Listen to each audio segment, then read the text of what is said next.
بسم اللہ الرحمن الرحیم۔ اردو میک یوٹیوب چینل کے پیارے دوستوں، السلام علیکم۔ محترم خواتین و حضرات، بغداد میں ایک نوجوان تھا۔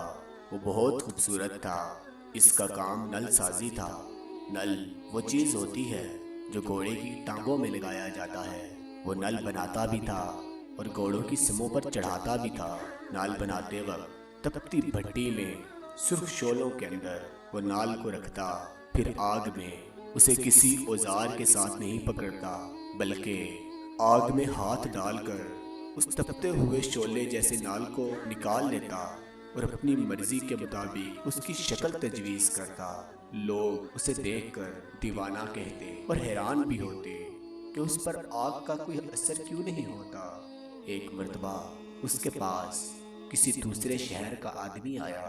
جب اس نے ماجرا دیکھا تو اس نے تجسس سے اس نوجوان سے پوچھا کہ اسے گرم لوہا پکڑنے سے کچھ کیوں نہیں ہوتا۔ اس نوجوان نے جواب دیا کہ وہ جلدی میں لوہے کو اٹھا لیتا ہے اور اب اس پر ایسی کیفیت طاری ہو گئی ہے کہ اس کا ہاتھ آگ کو برداشت کر لیتا ہے اور اسے کسی اوزار کی ضرورت نہیں پڑتی۔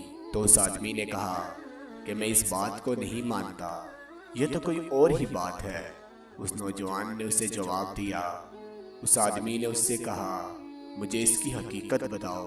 تو نوجوان نے بتایا کہ بغداد میں ایک نہایت حسین اور جمیل لڑکی تھی اور اس کے والدین عمرے کے لیے گئے اور کسی حادثے کا شکار ہو گئے اور وہ دونوں مر گئے اور یہ لڑکی بے یار و مددگار اس شہر میں رہنے لگی۔ وہ لڑکی پردے کی پلی ہوئی تھی، گھر کے اندر رہنے والی لڑکی تھی۔ اب اس لڑکی کو سمجھ نہیں آ رہی تھی کہ وہ زندگی کیسے گزارے۔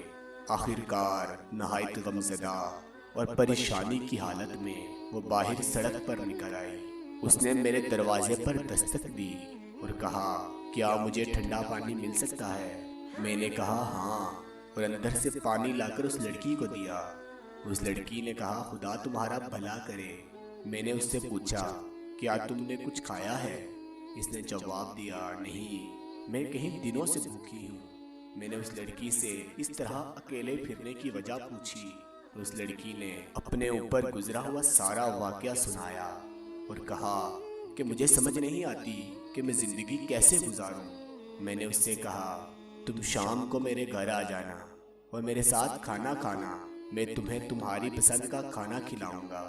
اس نوجوان نے بتایا کہ میں نے اس کے لیے کباب اور بہت اچھی چیزیں تیار کی۔ وہ شام کے وقت میرے گھر آئی اور میں نے کھانا اس کے سامنے رکھ دیا۔ جب اس لڑکی نے کھانے کے لیے ہاتھ بڑھایا تو میں نے دروازے کو کنڈی لگا دی اور میری نیت بدل گئی، چونکہ وہ انتہا درجے کا آسان موقع تھا جو میری دسترس میں تھا۔ جب میں نے دروازے کی کنڈی چڑھائی تو اس لڑکی نے پلٹ کر دیکھا۔ اس نے کہا کہ میں بہت مایوس، قریب المرگ اور اس دنیا سے گزر جانے والی ہوں۔ تو اس نے مزید کہا ہے میرے پیارے بھائی، تو مجھے خدا کے نام پر چھوڑ دے۔ تو وہ نوجوان کہنے لگا میرے سر پر برائی کا بھوت سوار تھا۔ میں نے اس سے کہا ایسا موقع مجھے دوبارہ کبھی نہیں مل سکتا، میں تمہیں نہیں چھوڑ سکتا۔ تو اس لڑکی نے مجھ سے کہا میں تمہیں خدا اور اس کے رسول کے نام پر درخواست کرتی ہوں، میرے پاس سوائے میری عزت کے کچھ بھی نہیں، اور ایسا نہ ہو کہ میری عزت پامال ہو جائے اور میرے پاس کچھ بھی نہ بچے، اور پھر اس حالت میں اگر میں زندہ بھی رہوں تو مردوں کی طرح ہو جاؤں گی۔ اس نوجوان نے بتایا کہ اس لڑکی کی بات سن کر مجھ پر خدا کا خوف طاری ہو گیا۔ میں نے دروازے کی کنڈی کھولی اور دست بدست اس کے سامنے کھڑا ہو گیا اور کہا مجھے معاف کر دینا بہن، میرے اوپر ایک عجیب کیفیت طاری ہو گئی تھی، لیکن اب وہ کیفیت دور ہو چکی ہے۔ تم شوق سے کھانا کھاؤ اور آج سے تم میری بہن ہو۔ یہ سن کر اس لڑکی نے کہا ہے اللہ میرے اس بھائی پر دوزخ کی آگ حرام کر دے۔ یہ کہہ کر وہ رونے لگی اور اونچی آواز میں روتے ہوئے کہنے لگی کہ ہے اللہ نہ صرف دوزخ کی آگ بلکہ اس پر ہر طرح کی آگ کو حرام کر دے۔ تو نوجوان نے بتایا لڑکی یہ دعا دے کر چلی گئی۔ ایک دن میں اپنی دکان پر کام کر رہا تھا اور میں نال گرم کر رہا تھا میں نے گرم لوہا پکڑنے کے لیے ہاتھ بڑھایا تو وہ دہکتے ہوئے کوئلوں میں چلا گیا، لیکن میرے ہاتھ پر آگ کا کوئی اثر نہ ہوا۔ میں حیران ہوا اور پھر مجھے اس لڑکی کی وہ دعا یاد آ گئی۔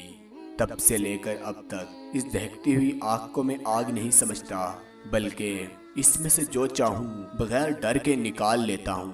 اللہ پاک ہم سب کو سمجھنے اور عمل کرنے کی توفیق عطا فرمائے۔ السلام علیکم ورحمۃ اللہ وبرکاتہ۔